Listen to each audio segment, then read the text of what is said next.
Jalan sama bukan jalan koridor ini. Kosongan di wilayah mana? Banyak. Memang mau anak ini aja. Ini kemarin ini sekitar hampir 3 kita kerjakan yang hijau ini selesai. Ini kalau ngikuti mereka itu. Tapi sementara ini kita kerjakan. Ya ini aja Pak. Kemari.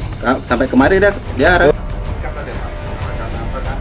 kami bagaimana kebanyakan itu karena wilayah ujung itu Pak itu udah sekali kalau lama-lama dibiarkan permasalahan ini kan akan memanjang. Kain kerah batu cawadal demi hukum. Tadi kan bulan keempat ini habis kontraknya habis. Kami dalam rangka melihat kondisi sawit kita punya Aceh Timur yang ada di lokasi sekarang. Cuman kalau kita lihat pengelolaannya aja ini yang kurang bagus. Karena produksinya kalau kita lihat ini sangat luar biasa. Sekarang sudah tahu persoalannya, sudah menjumpai manajer.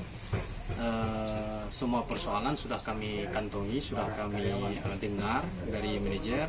Nanti kami akan mengambil tindakan setelah kami sampai ke kantor. Kami akan duduk dengan bagian aset, ada Pak Iwan, ada rekan-rekan Kabid Ekonomi ya, Kabak Ekonomi,